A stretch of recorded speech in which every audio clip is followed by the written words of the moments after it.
sa inyong lahat. Narito po tayo ngayon upang malaman ang mga balitang hindi nyo pa nalalaman. Mga balitang nakakaintriga, Mga balitang para sa inyo. at mga balitang ngayon nyo palang malalaman. Now na! Ako po si Kaitayan ni Laura. Ako si Estrella Ramos. At At ito ang Balitang Siksik! Balitang tatantanan, balitang tatantanan, balitang tatantanan, balitang tatantanan, siksik! Ngayong tanghali, ibabalita namin sa inyo ang tungkol sa relasyon ng Pilipinas at Estados Unidos. Mabusising research at pagpaplano ang inihanda namin para sa inyo at wala nang iba. Simulan natin ito sa kasaysayan ng kanilang relasyon. Tawagin natin si Lindsay Maydoronio upang ibalita ang kanilang nagbabagang balita. Lindsay, pasok! The United States of America and the Republic of the Philippines maintain close ties and known to have a tight-knitted relationship, stemming from colonial period year 1898 to 1946. But how did these two states establish their strong relationship? The U.S.-Philippine relations are based on strongly historical and cultural links, and also a big commitment to democracy and human rights. So now, let us trace back the roots on how the Philippines and the U.S. relations started and established their relationship.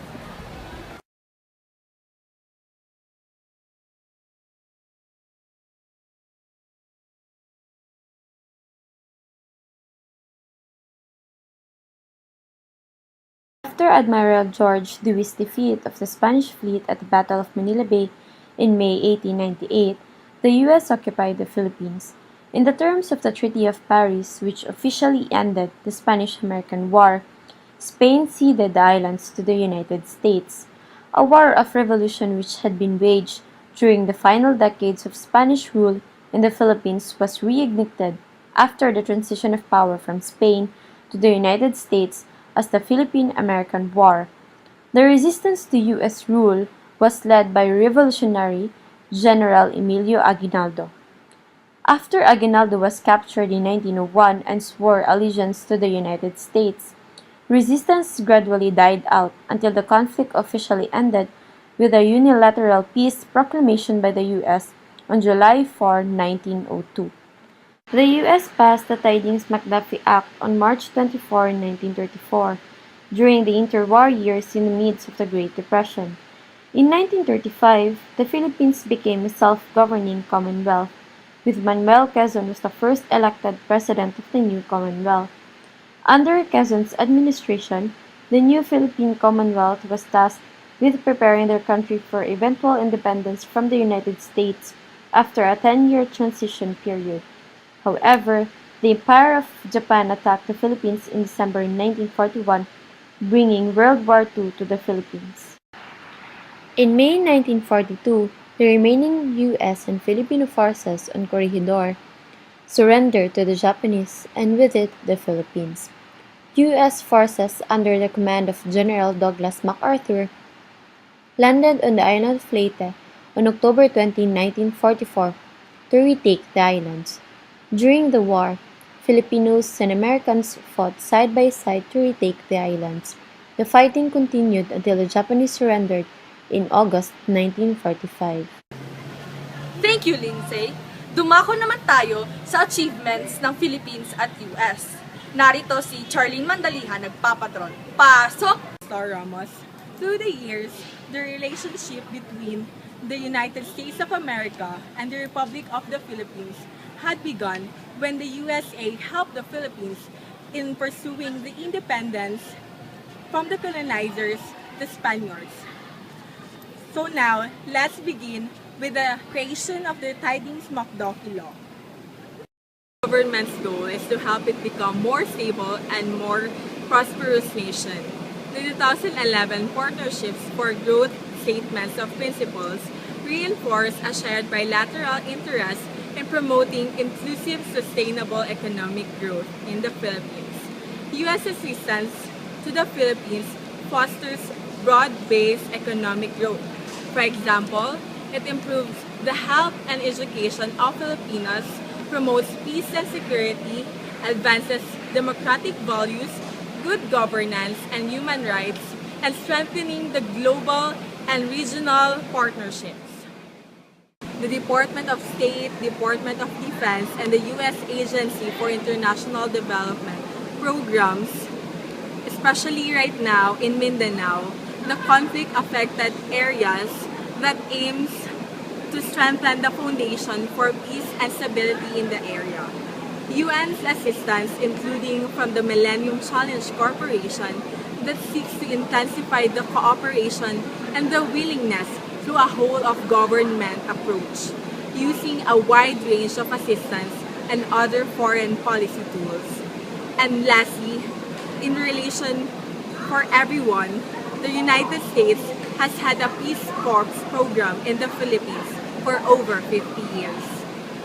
In addition on what Ms. Mandalihan said, one of the achievements of the relationship between the Philippines and United States of America is that they achieve economic growth because of the usage of trade.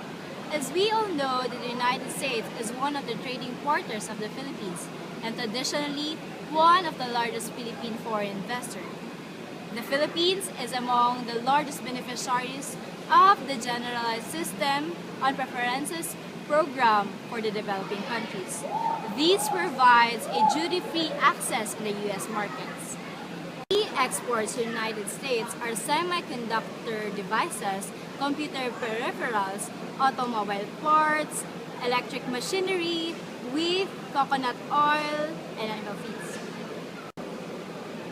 In addition, the Philippines import raw and semi-processed materials for the manufacturing of semiconductors, electronics, electric machinery, transport equipment, for cereals, and for cereal preparation. As you can see that there is really an existing bilateral trade. There are also tax treaties and investment framework agreements that would protect the interests of both parties.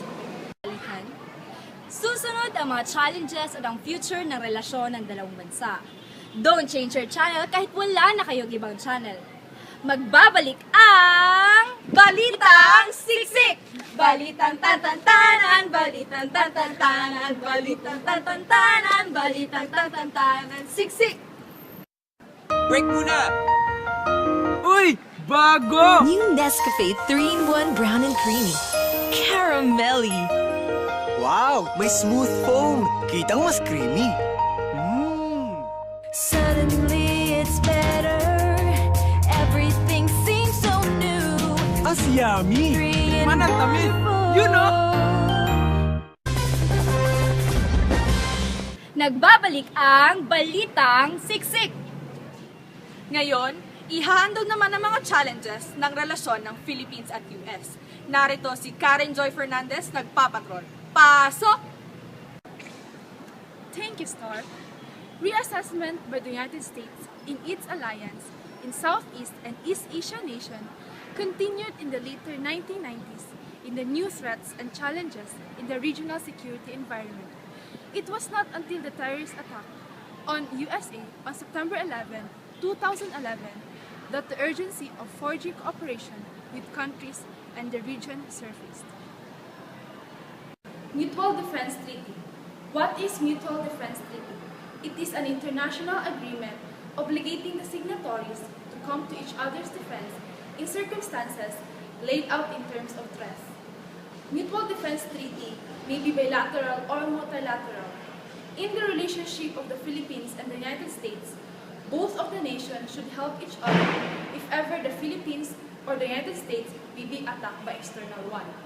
However, the most important bilateral defense arrangement predated the collective defense treaties between those two countries, which is the 1947 Philippine-United States Military Bases Agreement. When the Mutual Defense Treaty was signed? It was signed on August 30, 1951 in Washington, D.C. It was signed between the representative of the Philippines and the United States. Why does the Mutual Defense Treaty became a challenge? It became a challenge because, as we all know, the Philippines is relying from the help and support of the United States. However, given the new global climate, wherein the United States has shifted its focus to Asia, And so, the United States alignment has broadened to several nations, including the Philippine territorial issue. As of now, the United States is facing financial crisis and has resulted to the Philippines' historical partner to step back and step away from the territorial issue. As the result, the Mutual Defense Treaty between the United States has effectively resulted to the loss of the defense for the Philippines in the period of history where it is needed the most. Forces Agreement signed on February 10, 1998 in Manila is a bilateral agreement between the United States and the Philippines. This agreement allows the United States government to retain jurisdiction over U.S. military personnel accused of committing crimes in the Philippines. Existing Forces Agreement, the United States can refuse to arrest or detain accused personnel, and the agreement also exempts U.S. military personnel from visa and passport regulations in the Philippines. Why is the Visiting Forces Agreement a challenge? The Philippines believes that the agreement is one-sided, prejudicial to the Filipinos, and a fetter on the sovereignty of the Philippines. And if the U.S. forces bring vessels and aircrafts, the Philippine forces could not inspect these properties. Good afternoon, everyone. I am with Mr. Ramon Beleno III, a political science professor from Ateneo de Davao University. He will be discussing to us the challenges of the relationship between the United States and the Philippines. Good afternoon. First is with regards to the Mutual Defense Treaty. So we have to consider that the Mutual Defense Treaty is a very old treaty that the United States and the Philippines entered after the World War. So right now, we are having issues with regards on how this treaty will be applicable in present situation. For example, our problem with China with regards to our territorial disputes with them. Now, it seems like in the treaty that territorial disputes are not included in the Mutual Defense Treaty.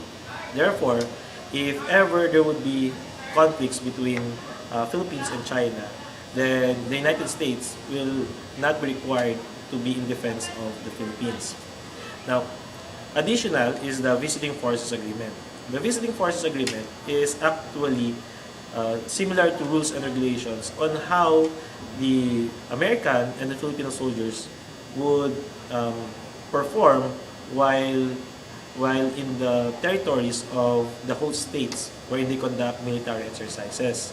So if you try to read the Visiting Forces Agreement, it is set of rules, okay, or standards or procedures wherein the American soldiers or Filipino soldiers should be able to perform while inside the territory of either US or the Philippines. However, based on studies, it seems like the Visiting Forces Agreement is more inclined in favor of the United States.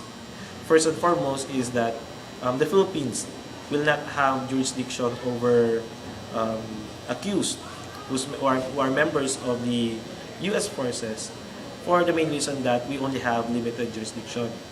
One of the exceptional time wherein we will have jurisdiction is when these U.S. personnel would commit crimes not in the performance of their duty or not when they are on duty. Okay? Therefore, it's very, very rare because they are here because of some particular duty. Second is that if in case we will have jurisdiction over the person of the accused, then the U.S. government is quite aware that in the Philippines there are delays in cases. Okay? It would take years before the Philippines could actually resolve a case. Therefore, they indicated in the Visiting Forces Agreement that the Philippines will only have 1 year to be able to resolve the case, otherwise the Philippines will lose jurisdiction. So the problem with that is that, of course, first is that it's very difficult for us to get jurisdiction, and second, if we do have jurisdiction, we only have limited time in order to resolve the case. Now, it was found out that the United States really stated the Visiting Forces Agreement in their favor because at that time the Philippines was actually asking for some considerations with regards to U.S. aids. Therefore, the United States try to make the contract as vague as possible so that if ever there are questions, the decisions of the court, whatever tribunal will decide the case, will decide in favor of the stronger party, which is the United States. Now, connecting the visiting force agreement with the actual case, the Subic rape case, then that is one of the cases wherein we actually had jurisdiction over the accused, a person named Lance Corporal Daniel Smith. But the Philippines did not get jurisdiction that easily. We have to fight tooth and nail just to acquire jurisdiction. Now, when we acquire jurisdiction, another difficult task is that we have to resolve the case within 1 year. In the Philippines, we usually try cases once a week. So we have hearing only once every week. So what we did is that in order to resolve the case within 1 year, we try to have hearings every day. So lawyers on the Philippine side and the US side, that they have to meet every day. So you just imagine the difficulty of presenting evidence and discussing the case every day within 1 year. Now, what happened is that historically, we were able to resolve the case within 1 year, and we were able to prosecute and found the accused guilty of the crime charge. However, when the case was appealed in the Supreme Court, the victim withdrew her testimony, and the court, the U.S. court, the Philippine court, did not have any choice but to also dismiss the case for lack of evidence. And with that, we see the problem with the relationship with the Philippines and the United States, although technically the agreements were entered into so that they have mutual protection.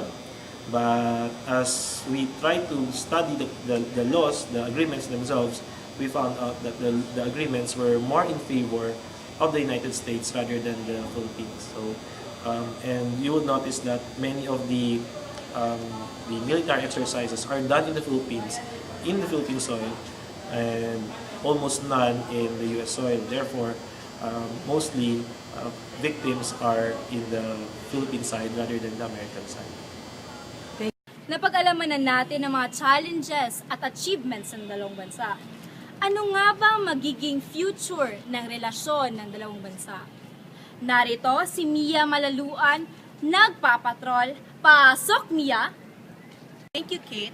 The Philippine-U.S. relations will surely hold on because of the long-standing bond that the two countries have formed, spanning more than a century of direct and intimate involvements that made the United States and the Philippines to have long been and continue to be allies of necessity.